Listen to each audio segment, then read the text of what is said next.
Are you constantly concerned about whether or not you should spin or glide? You're going back and forth in your brain wondering, should I switch to the spin? Is that going to get me over the top? Is that going to get me that monster PR that I really, really want? Or should you stay consistent and just keep smashing that finish on the glide? If these are thoughts that you have on a regular basis, stay tuned to the rest of this video.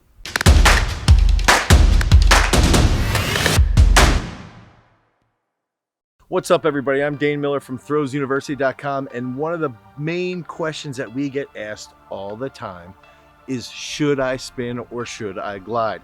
And these are thoughts and processes that goes through every thrower's mind, even sometimes throughout their entire career, where they might switch to the spin and you might have already switched to the spin, but you're not feeling that big monstrous finish that you felt in the glide.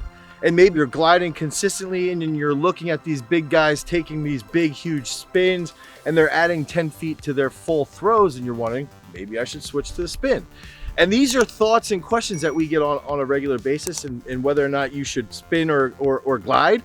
You can really answer this yourself when we've created a document, should you spin or should you glide document, that you can download today, right now, and you can answer all these questions. You can learn about comparing your stand or comparing your full, and you can understand what type of thrower you ultimately should be, whether or not you should spin or you should glide. That is not the point of this video, whether you should spin or whether you should glide. The point is that we have to understand as throwers, if we want to be elite, if we want to constantly make progress, if we want to improve and get better and push ourselves so that we can get as good as we can be as individuals, we need to have three key facets behind throwing. And we have to understand that we have to have patience, we've got to lift a lot, and we've got to learn from our frustrations.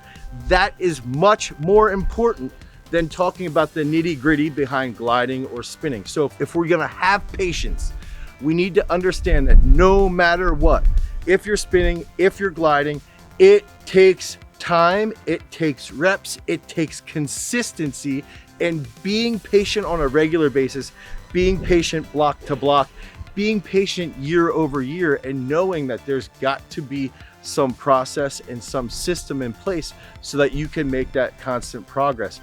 But patience is an absolute 100% necessity if you want to be that elite thrower. It's not about gliding or spinning, it's about holding that patience. Number two is we've got to focus on lifting weights. It's not about gliding, it's not about spinning, it's about lifting weights. It's about understanding that the stronger we get, the more explosive that we can get, the more explosive that we can become, the further we're going to be able to throw, the better we're going to feel, and the greater our result is going to be. So if we can consistently get in the weight room 4 to 5 days a week, don't make those excuses of, hey, well, I don't know if I should spin or glide. I'm going to miss my workout today because I'm a little confused and I don't know if I can really put out that effort in the weight room. Get in the weight room, you're gonna feel better, you're gonna fulfill the dopamine receptors, and you're gonna start to crush those weights, and then that's effort and that's strength that you will then carry over into the circle. And whether or not you spin or glide, you've got to get in the weight room. That third main key, which we have to learn from, our frustration. Frustrations are created by failures in this sport, and we perceive these failures, and as throwers, we almost think that we're bad human beings. We think that we're stupid because we can't pick up the spin or we can't glide properly and we're not smashing that finish. But instead, take those frustrations, take a step back and ask yourself, why are you so frustrated right now? Well, I'm frustrated because I can't figure out how to finish the throw in a spin like I did with the glide. Then you can take a step back. You can pick up a technical analysis from Throws University, and we could sit there and we can help you break down that technique. Or you could do that for yourself. You can look in coach's eye. Well, what's different on my finish in the spin than my finish with the glide? What's happening? Why is my left leg so late getting to the front? And you can understand and take those steps backwards and understand where that frustration is rooted. It's not rooted in you being a bad person. It's rooted in you struggling to find those feelings. So if we can understand that throwing and being elite is not about whether you should spin or you should glide. Obviously there's elite spinners and obviously there's elite gliders, and we've even got 2 gliders here. Keely Suzinski, who's at William & Mary, is going to be one of the best collegiate female throwers. She's a glider.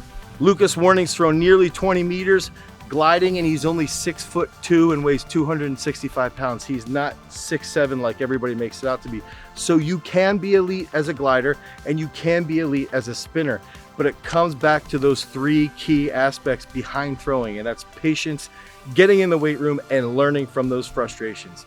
Please comment down below if you have anything that you want to contribute towards this conversation.